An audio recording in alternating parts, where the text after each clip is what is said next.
Assalamualaikum warahmatullahi wabarakatuh. Halo, welcome to Enliven Podcast by PBI UII. Di podcast ini kita akan bahas tentang education, arts and literature, and professional development. Senang sekali saya Eka Rahmawati hari ini sebagai host akan membahas topik yang sangat menarik mengenai integritas akademik. Nah, kebetulan hari ini kita kedatangan narasumber yang sangat inspiratif dan juga mahir di bidangnya. Beliau adalah salah satu dosen PBI UII sekaligus ketua dari divisi pengembangan di Direktorat Akademik. Beliau adalah Miss Banatul Murtafiah, SPD MPD. Halo, selamat siang Miss. Halo, selamat siang Eka. Apa kabar? Alhamdulillah. Wah, karena kita berbicara langsung dengan pakarnya nih, langsung saja nih Miss. Bagaimana menurut Miss Banat kasus academic fraud beberapa waktu lalu yang sempat viral juga di sosial media, itu tuh perlu perhatian khusus apalagi di dunia akademik, Miss. Iya, baik. Mungkin kalau dibilang pakar, mungkin saya belum pakar ya, karena masih di UI khususnya sudah jauh banyak sekali yang jauh lebih pakar atau lebih profesional daripada saya begitu ya. Saya hanya satu sedikit bagian dan mungkin saya juga masih belajar di sini begitu ya. Menanggapi tadi yang disampaikan oleh Eka, betul sekali kita beberapa minggu terakhir kan ada kasus yang cukup viral ya. Betul. Ada academic fraud yang dia itu ya sudah sangat pasti menyalahi integritas akademik sebagai seorang peneliti tentunya begitu ya. Ini sangat disayangkan sih, apalagi kita seorang peneliti ya, dosen dan mahasiswa itu kan juga seorang peneliti begitu ya. Itu juga cukup memprihatinkan buat kita semua begitu ya. Nah, makanya kemudian kenapa ini penting dan kenapa harus kita bahas itu adalah ya dari sekarang, dari mulai sedini mungkin saya pikir mahasiswa sudah harus paham nih apa itu integritas akademik begitu ya. Bagaimana sih sebuah penelitian itu, publikasi karya ilmiah misalnya seperti itu harus dilaksanakan dalam batas seperti apa dan etika seperti apa begitu. Oke, nah sebelum membahas lebih jauh nih Miss, apa sih arti dari integritas akademik itu sendiri dan seberapa penting bagi dosen dan juga mahasiswa? Oke, baik. Mungkin bisa kita bilang sebagai sebuah komitmen gitu ya, sebuah komitmen yang kita miliki tadi, peneliti, kita kan mahasiswa dan dosen itu juga selain pembelajar itu kita juga seorang peneliti begitu ya.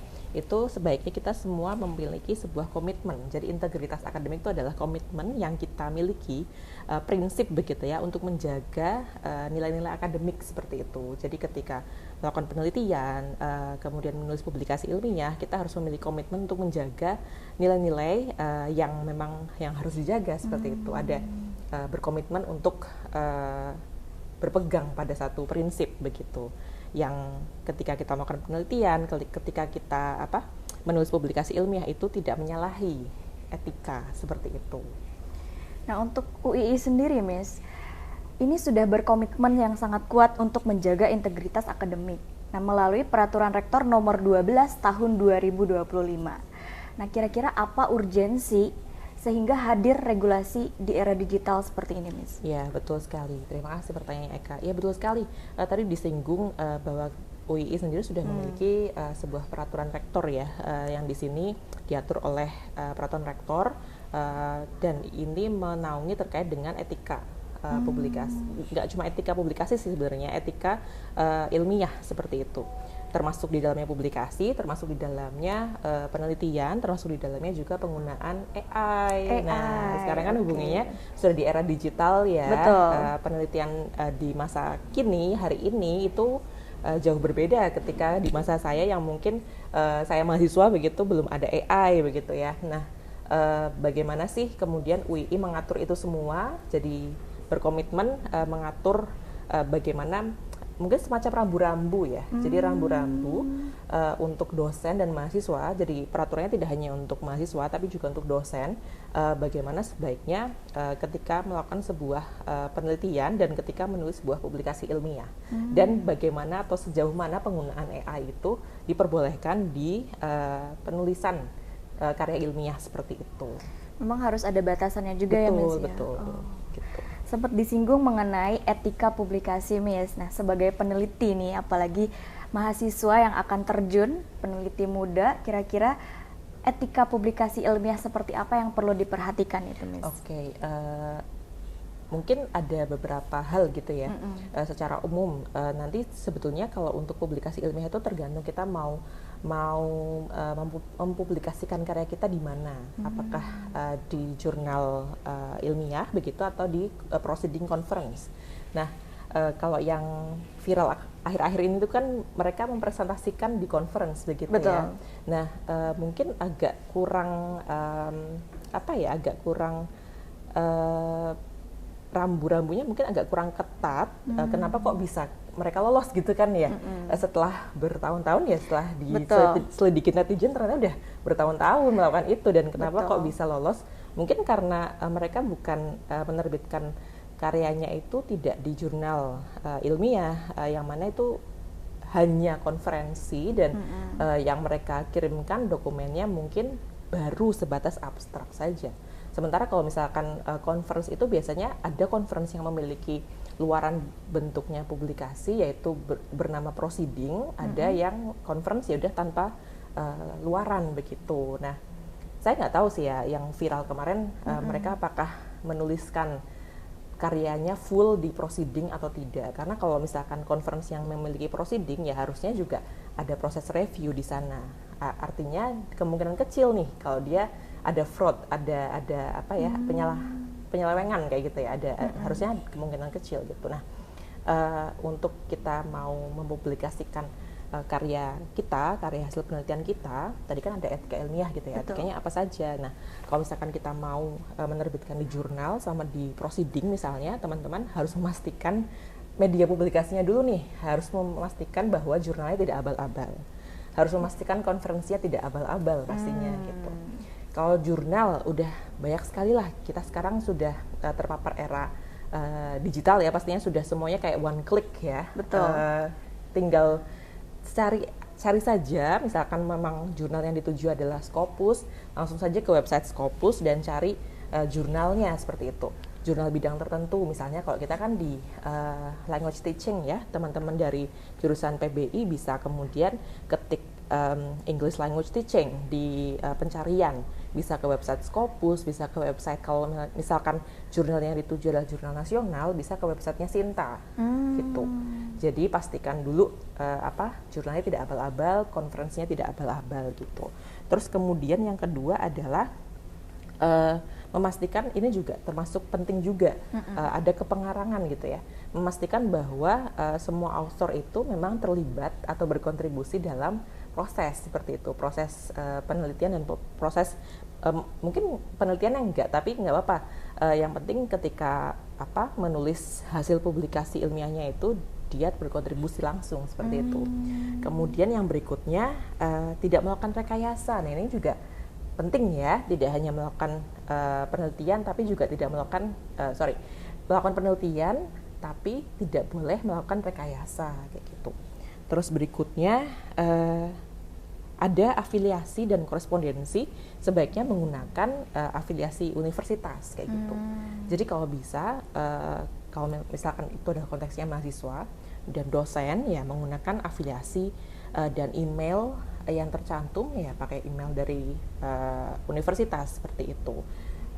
Kemudian ada beberapa hal juga sih yang lain, mungkin nanti kita bisa bahas lebih lanjut kali ya. Karena mungkin apalagi ini bukan kali pertama ya di konferensi itu. Jadi tadi membahas tentang afiliasi. Karena kasus yang viral juga itu mencuat ada pencatutan nama penulis dan afiliasi institusi. Betul. Nah, mengapa persoalan authorship dianggap sangat serius, Miss, dalam publikasi ilmiah ini? Pertanyaan menarik sekali ya, Kak. Karena kenapa authorship dianggap penting ya? Karena kan kita meneliti nih, kita melakukan sebuah penelitian, ada satu penelitian itu kan sumbernya dari sebuah masalah, ada masalah, kemudian kita mau memecahkan masalah tersebut, kemudian makanya kita melakukan penelitian. Kalau di konteks kita penelitian bahasa, kan misalkan kita ada masalah di kelas nih, lingkup ruang kelas, kemudian kita mau memecahkan masalah, kok kayaknya students di kelas saya itu ada masalah dengan writing-nya gitu. Kok kayaknya metode saya tidak work nih gitu. Saya harus bagaimana nih untuk kemudian bisa membantu student saya biar mereka bisa menulis dengan lebih baik. Kemudian saya sebagai teacher, saya juga sebagai penelitinya misalkan di konteks penelitian di pendidikan bahasa seperti itu misalnya.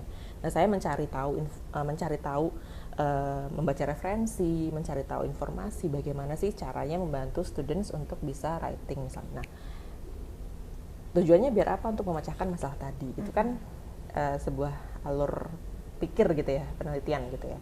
Ada masalah, terus kemudian kita menyelesaikan masalah tersebut, kemudian hasilnya kita publikasikan, hasilnya kita diseminasikan.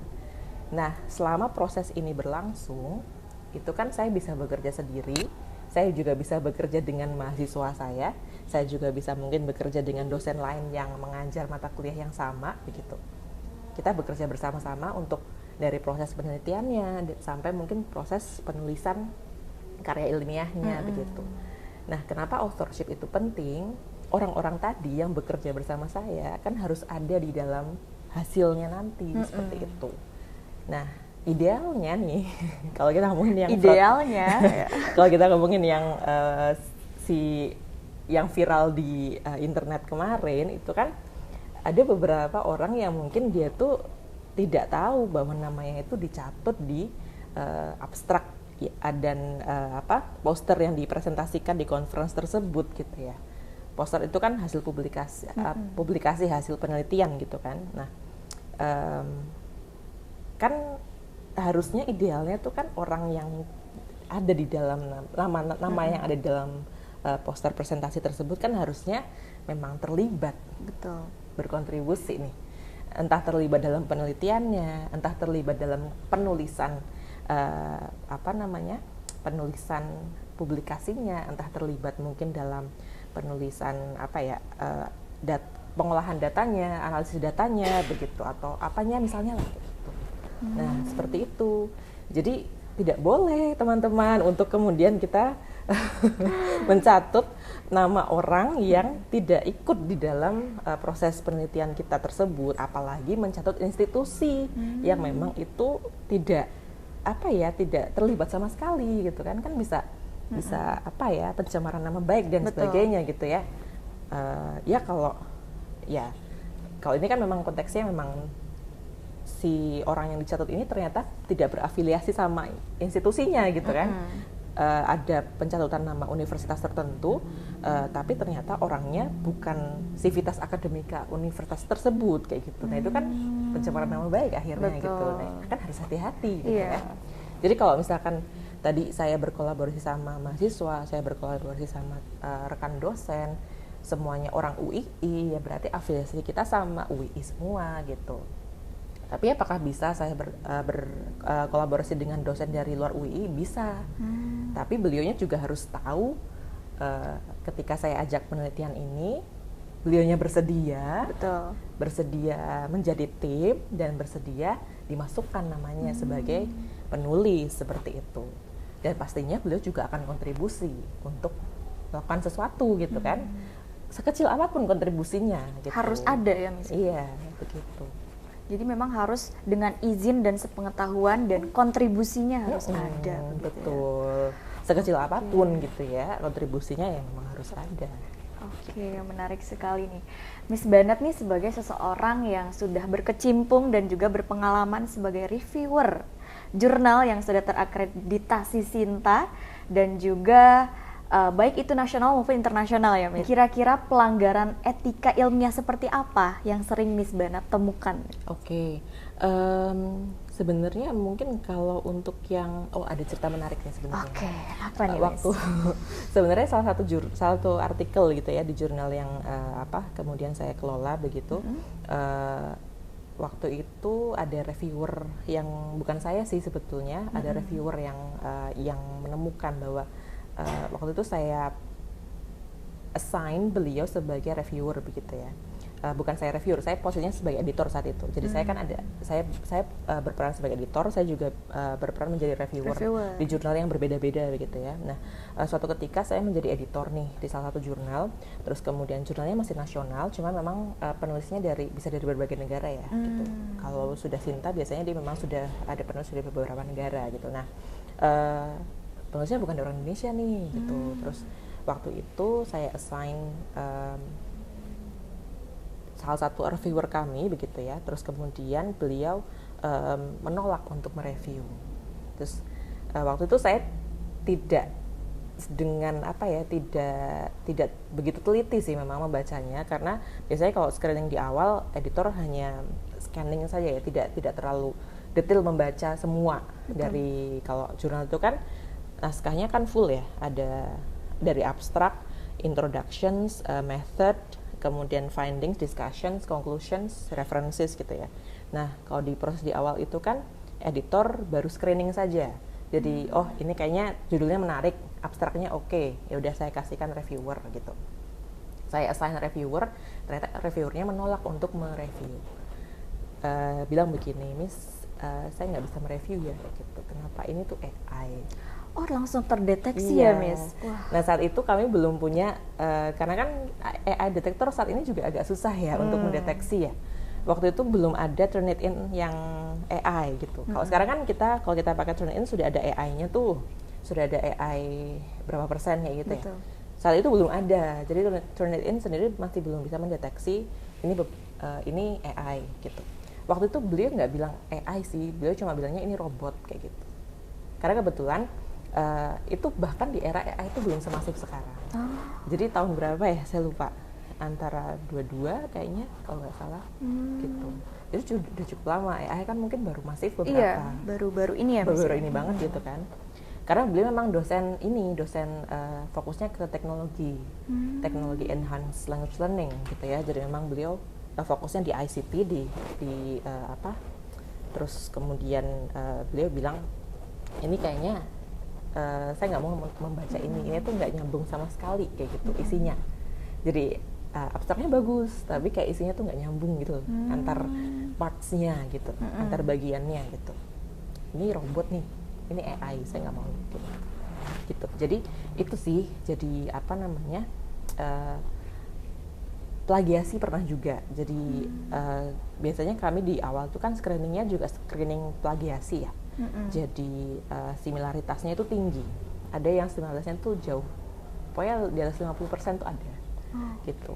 Sementara jurnal yang saya kelola itu kan toleransi similaritasnya tuh di bawah 20% ya. Jadi kalau sudah di atas itu kami tolak. Gitu. Itu integritas pengolah jurnal sih sebenarnya gitu. Jadi ada beberapa ya jurnal tuh beda-beda punya aturannya kayak gitu ya. Gitu. Jadi plagiasi tadi, terus tulisannya ditulis sama AI kayak gitu. Kelihatan banget itu tulisan AI. Terus karena nggak nyambung kontennya gitu. Betul. Ya. Terus apa lagi ya? Mungkin itu sih sebenarnya yang cukup terlihat ya. Sering ditemukan gitu ya, Mas? Ya, kalau yang plagiasi itu cukup sering sih. Jadi kalau yang plagiasi saya sering mereject artikel yang memang dia tidak memenuhi syarat tadi similaritasnya tadi tuh dia fail untuk memenuhi kurang dari 20%. Jadi 50% tuh ada gitu bahkan ya. Mencapai setengahnya 50% itu ada, Miss? Ada. Wah. Tuh. Sedangkan yang ditoleransi hanya 20% saja. Maksimal. Ya. Oke, menarik sekali nih. Dan mungkin banyak juga, Miss, orang-orang yang sulit membedakan antara plagiasi, fabrikasi, dan juga falsifikasi. Nah, kira-kira Miss bisa nggak dijelaskan lebih lanjut perbedaan dari masing-masing? Oke, plagiasi tadi ya pastinya ya. Jadi kalau kita mengambil sebagian karya orang yang sudah diterbitkan, kemudian dimasukkan ke dalam karya ilmiah kita dan mengaku itu sebagai karya kita, gitu kan? Tidak ada informasi bahwa ini tuh diambil dari karya orang lain misalnya gitu ya. Saya menulis paper A, Eka sudah punya paper publish sebelumnya kayak gitu. Saya mengambil bagi 1 atau 2 paragraf dari tempatnya Eka, untuk saya akui sebagai paper saya gitu. Tapi saya nggak menuliskan nama Eka sebagai penulis di situ. Jadi saya tidak menginformasikan gitu. Tidak tidak merujuk bahwa Eka adalah penulis yang sudah menulis kayak gitu. Enggak gitu. Jadi itu ada plagiasi. Terus ada fabrikasi. Fabrikasi itu mempercantik. Oh, mempoles ya Miss ya. Cantik. Mempoles data gitu ya. Mempoles data, mengubah, mempoles gitu ya. Data hasil penelitian kita yang ini kayaknya misalkan kalau di penelitian bahasa tuh apa ya, hubungan deh, misalkan kita ada penelitian korelasi nih, hubungan antara variabel A dan variabel B kayak gitu misalnya, hubungan antara motivasi dan keterampilan, atau bukan keterampilan ya motivasi sama English score misalkan. Jadi motivasi belajar bahasa Inggris sama nilai bahasa Inggris, korelasinya bagaimana nih kayak gitu. Kita cari data pakai data statistik, ketemu hasilnya korelasinya signifikan, tapi skornya nggak tinggi nih gitu. Skornya nggak tinggi, tapi signifikan, tapi nggak tinggi kayak gitu. Terus kita pengen mempercantiknya tuh. Nah, terus kita otak-atik data statistiknya, data surveinya, biar skornya sesuai yang kita mau, bahwa hasilnya berkorelasi tinggi gitu. Padahal kan nggak boleh ya gitu. Ya udah, ketika kita tuh kan melaporkan apa adanya gitu, mau nggak signifikan juga nggak apa-apa sebetulnya. Saya juga pernah memiliki penelitian korelasi seperti itu, terus kemudian hasilnya antara variabel A dan variabel B itu tidak berhubungan kayak gitu. Padahal di penelitian sebelumnya di teorinya dia berhubungan kayak gitu. Tapi ternyata di temuan saya nggak berhubungan kayak gitu. Padahal sampelnya udah banyak. Kenapa ya kayak gitu? Ya nggak apa-apa, saya laporkan aja apa adanya kayak gitu.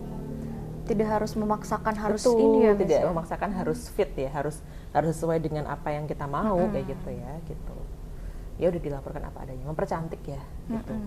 Nah, falsifikasi itu mengubah ya, jadi mengubah hasilnya gitu.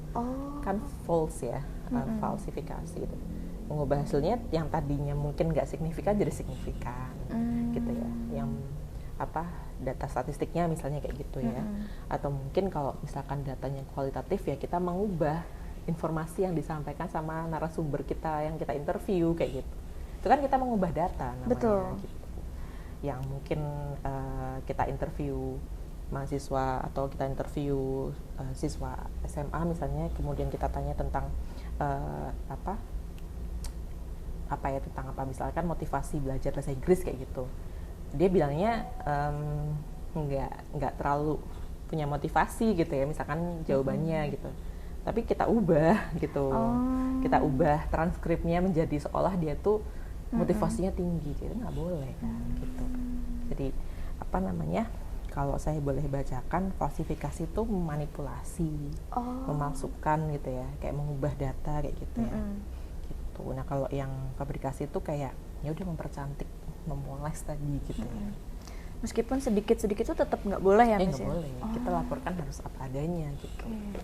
Seoriginal mungkin dengan hasil yang ada gitu. Betul. Makanya kalau misalkan saya ada mahasiswa pas bimbing mahasiswa nih, kalau misalkan perhatiannya kuanti, saya selalu minta kuesioner surveinya mana nih, Excel mentahnya mana nih, saya mau lihat gitu. Saya mau lihat angka mentahnya kayak gitu. Terus kalau misalkan itu adalah data dia observasi, videonya mana nih yang diobservasi. Kan ketika videonya datanya hasil video observasi, dia kan ngerekam pakai kameranya. Saya mau lihat, harus ada videonya. Terus harus ada transkripnya sesuai nggak sama videonya gitu. Atau ketika dia interview, audionya, rekamannya mana nih, saya mau dengerin. Jadi transkripnya sama nggak? Jadi saya nggak mau percaya langsung sama hasil yang dia analisis. Ya saya mau lihat data mentahnya gitu. Seperti itu. Untuk memastikan. Ya betul, Miss. Oke, nah sebagai dosen ya, Miss, di tengah banyaknya tuntutan publikasi dan juga semakin tinggi tadi kemudahan akses teknologi AI, nah kira-kira nih Miss, tantangan apa yang paling besar dalam menjaga integritas akademik saat ini, Miss? Iya, AI tadi itu sih ya, yang seperti tadi saya bilang ada reviewer kami yang kemudian dia menemukan bahwa tulisan ini kayaknya bukan ditulis sama manusia deh. Ini bukan tulisan manusia kayak gitu karena antar partnya tidak nyambung tadi gitu ya, tidak logis gitu ya. Nah, AI itu sebenarnya boleh-boleh aja kalau dalam belief saya ya, dalam pandangan saya ya boleh-boleh saja untuk kemudian digunakan sebagai alat bantu ya, bukan alat utama ya, sebagai alat bantu saja untuk kita menulis publikasi hasil penelitian kita kayak gitu. Misalkan yang pertama membantu kita untuk brainstorming pastinya gitu ya, brainstorming ide. Kita punya ide A misalnya, kemudian kita mau minta tolong ke AI untuk mencari tahu apakah riset ini sudah pernah dilakukan sebelumnya oleh peneliti lain gitu. Sekarang Scopus saja punya Scopus AI gitu. Kalau teman-teman ke websitenya Scopus itu kan ada Scopus AI itu di situ ya. Teman-teman UI kalau misalkan masuk ke websitenya Scopus, login aja pakai akun UI, terus nanti ada Scopus AI di sana. Kayaknya itu langganan sih kayaknya, saya nggak tahu sih ya. Cuma kayaknya kalau kita pakai akun UI kita sudah bisa akses tuh. Nah, kita bisa aja tuh minta Scopus AI untuk membantu kita. Apakah penelitian ini kayak bertanya ke chatbot biasa gitu loh, Eka. Jadi kayak kita bertanya aja di situ, apakah penelitian ini sudah pernah dilakukan gitu kan? Atau mungkin tolong carikan penelitian sebelumnya terkait ini kayak gitu, terkait topik A misalnya. Nanti dia akan mencarikan. Nah, itu kan membantu kita kan gitu ya.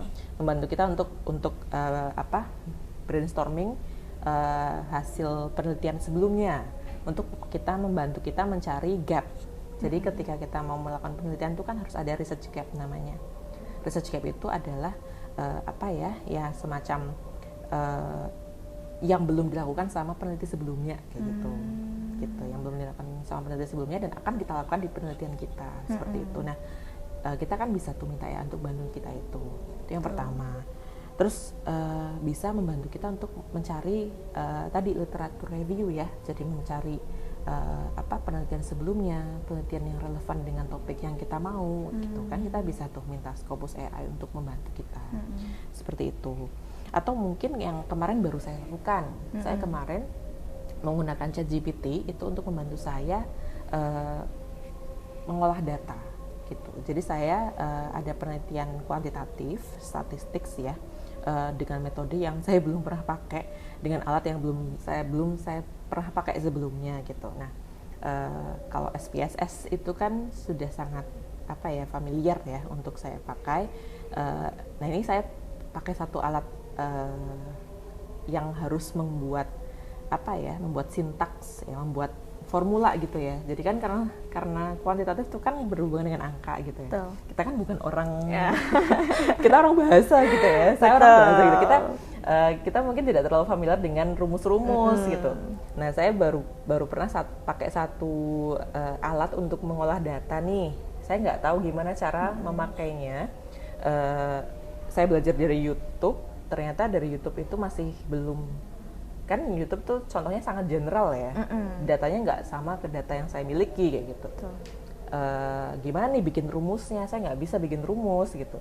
Saya masukin aja prompt ke ChatGPT, terus saya jelaskan konteksnya bahwa saya punya penelitian ini nih, saya mau analisis data ini, jumlahnya sekian orangnya kayak gitu. Terus tapi nggak saya masukin datanya ya, data Excel yang saya punya nggak saya masukin ke situ kan, itu kan konfidensial juga ya. Terus saya cuma ngasih informasi aja, saya punya penelitian kayak gini, respondennya ini, jumlahnya segini, saya mau pakai alat ini, tolong bikinin rumus kayak gitu. Terus dia bisa tuh bikinin rumus. Nah, begitu dia udah bikinin rumus, saya masukkan ke softwarenya, terus jadi gitu, bisa bekerja gitu. Ya walaupun ada beberapa penyesuaian ya, pastinya nggak langsung jadi ya. Betul. Tapi bisa tuh. Nah, selain itu saya kan pakai alat tadi kayak gitu ya. Nah, ini kan bisa membantu saya untuk mengolah data ya. Gitu. Nah, itu sangat bermanfaat tuh AI di situ gitu ya. Mungkin dulu sebelum ada ya, saya belajarnya kan sangat lama. Betul. Karena kan harus baca buku yang panduan penggunaan alatnya gitu kan, harus penggunaan softwarenya tadi, harus menonton video tutorial di YouTube gitu kan. Jadi kan kayak akan makan waktu sangat lama, padahal Betul. waktu yang saya butuhkan kan waktu yang saya miliki cuma singkat sekali gitu saat itu gitu. Jadi saya dan tim saat itu kita pakai AI untuk membantu kami membuat rumus tadi kayak gitu. Terus sama ini mungkin yang bisa juga dilakukan saat ini dengan mudahnya adalah kita minta AI buatkan ilustrasi. Hasil, Gambaran ya, Miss? betul gitu. Jadi kan kayak tadi data yang saya miliki tadi gitu kan.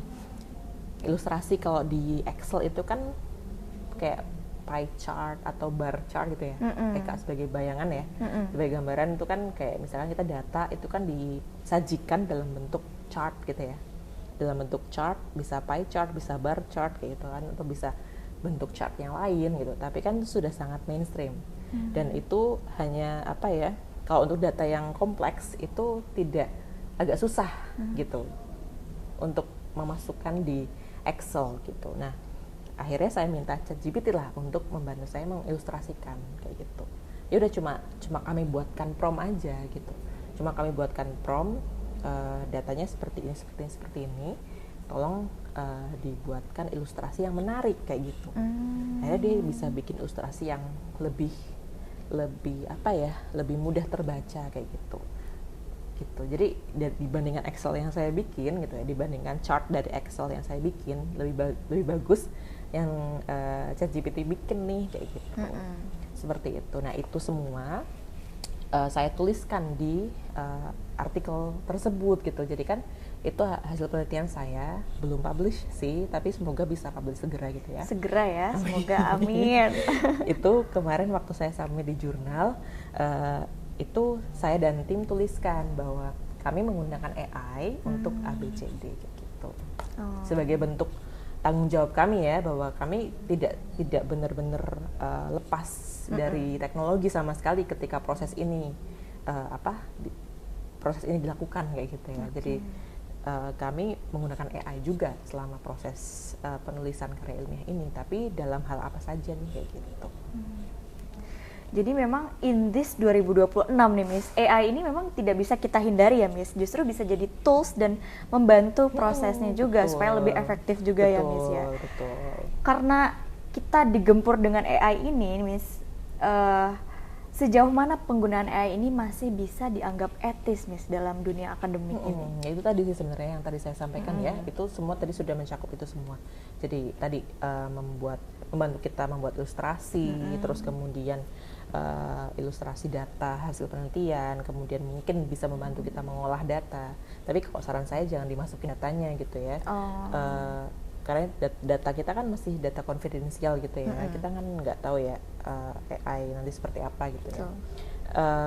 Tapi ya itu lagi-lagi preferensi masing-masing ya. Kalau saya sih mungkin tidak akan memasukkan data inti gitu ya, data primer saya ke AI gitu. Cuma mungkin membantu mengolah data kayak tadi ya gitu. Terus mencari referensi, brainstorming gitu ya. Atau mungkin juga bisa membantu kita untuk refining language juga. Refining language itu maksudnya membetulkan grammar kita ya. Itu juga bisa. Nah, sebenarnya nggak apa-apa kalau misalkan teman-teman juga merasa kok kayaknya kalimatnya agak kurang ya, kayak kurang akademik kayak gitu ya, atau mungkin nggak yakin grammarnya itu tepat kayak gitu. Itu nggak apa-apa kemudian pakai AI untuk membetulkan. Asalkan nggak dari nol kita minta AI bikinin kalimat gitu ya. Jadi tidak from zero atau from scratch kita minta AI tolong dong buatkan discussion, nggak gitu. Kita udah bikin discussion dulu nih gitu. Kita udah bikin pembahasan dulu, baru kita minta AI untuk membetulkan, itu boleh. Tapi kalau dari nol enggak ya.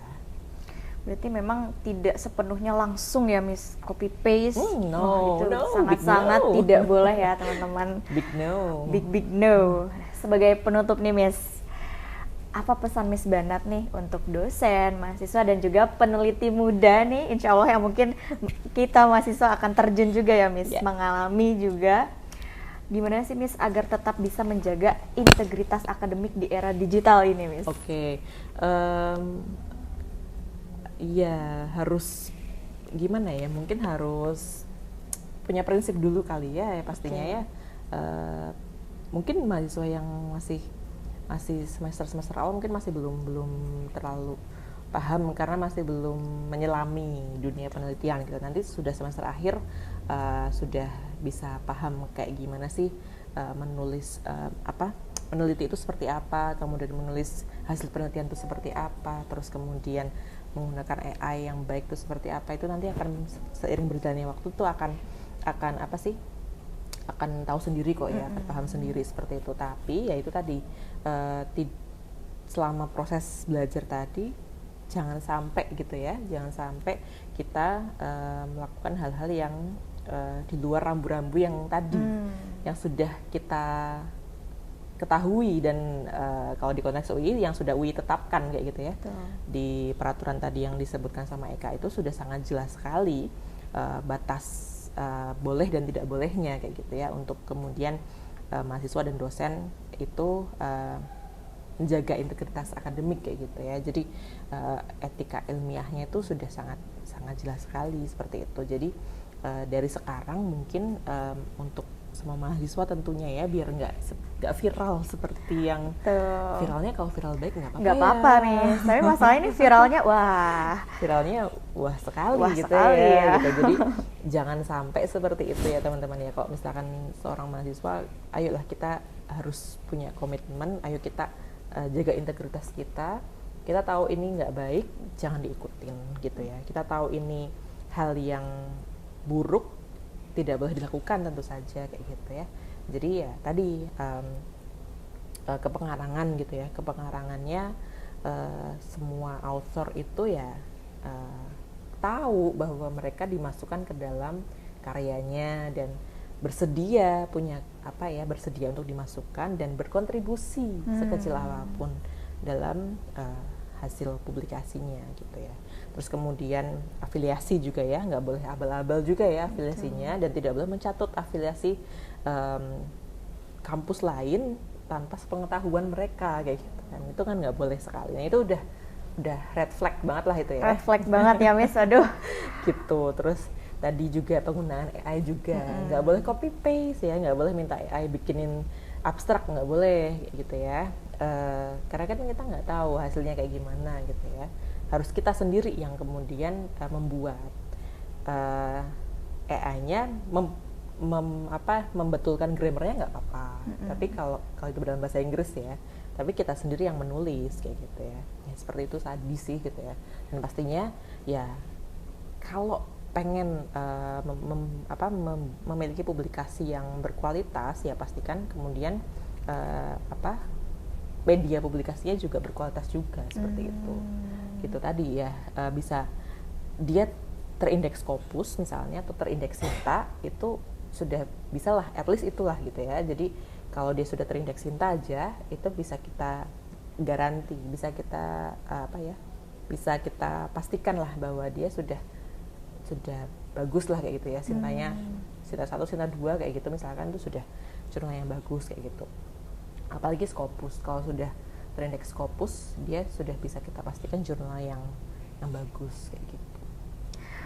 Oke, wah menarik sekali ya Miss pembahasan kita mengenai integritas akademik ini. Mungkin teman-teman semua juga mahasiswa yang mungkin akan terjun dan sudah terjun juga perlu diperhatikan lagi bahwasanya untuk menjaga integritas itu sendiri kita perlu adanya prinsip dan juga komitmen yang sudah Miss Bennett sebutkan tadi.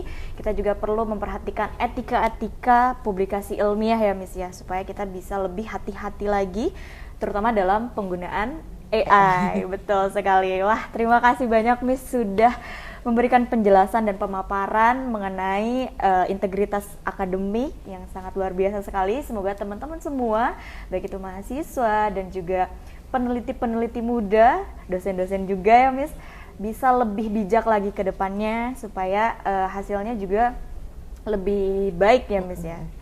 Dan kita tidak mengulangi kesalahan-kesalahan yang sudah terjadi sebelumnya begitu. Oke teman-teman semua, sudah berakhir kita di penghujung percakapan hari ini. Kita akan bertemu di episode selanjutnya yang tentunya akan hadir dengan topik-topik yang lebih menarik lagi. Terima kasih. Kami ucapkan sekali lagi terima kasih Miss sudah Terima kasih hadir menemani kembali. kita di episode kali ini. Saya Eka Rahmawati. Mohon maaf, pamit undur diri. Terima kasih. Wassalamualaikum warahmatullahi wabarakatuh.